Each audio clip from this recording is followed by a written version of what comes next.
Right and wrong is mostly a matter of who you ask. As long as they're not spouting off some Nazi shit, then their perspective is probably valid. In TV shows and movies, strong opinions create interesting characters, and get a couple of characters with strong opinions together, then whoa doggy, the audience is in for a treat. A lot of times, these differing perspectives and strong opinions come to a head when characters are faced with a moral dilemma. When one character thinks choice A is moral and right, while the other character believes in choice B with all of their heart. And there is one graphic novel that perfectly pits two characters with differing ideologies against one another. So put on your mask and get ready to fight some crime, because this is media philosophy exploring the deeper side of morality with Watchmen. Two of the main characters couldn't be more different. On one hand, we have the brutal, gritty guardian of the night, Rorschach, and on the other, we have the rich and fabulous Adrian, the perfect man himself. Both characters want to bring about peace and justice, but have drastically different approaches based on their beliefs. Rorschach cleans up the streets by judging individuals and beating the snot out of them, while Adrian's plan is, well, ambitious to say the least. Adrian's plan to unite the world seems to work, but comes at a major price. It raises the question, how many innocent people is world peace worth? Are Ozyman's actions moral because of the amount of good he comparatively made? And this line of questioning is often completed by utilitarians. Basically, a utilitarian treats moral conundrums like a math equation. Does my decision create more harm than good? If it does, it's immoral. If not, you're good to go. But not all pleasures and pains are weighed equally.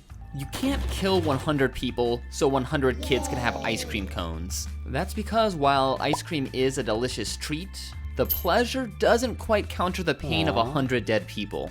It would take at least 10 times more ice cream cones than that.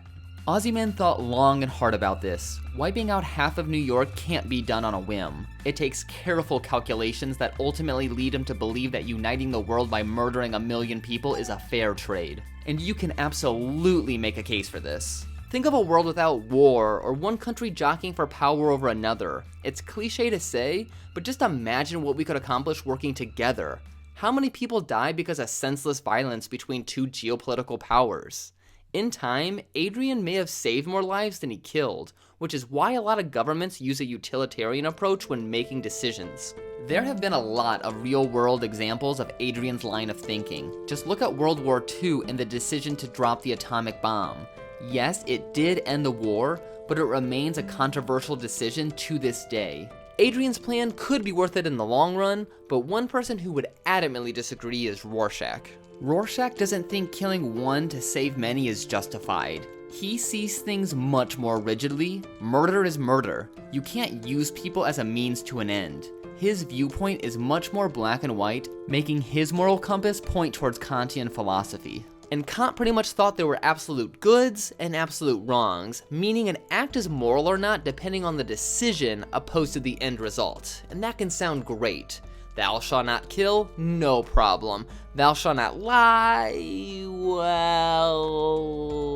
A classic example that highlights the weakness of this moral code is not lying to German Nazis about your neighbor who's hiding Jews. Sorry, Anne, lying's a sin. And that might seem like a glaring problem that turns most people off, but once you start making exceptions for this or that because of the end result, well, you get to a point where you blow up New York in order to save the world.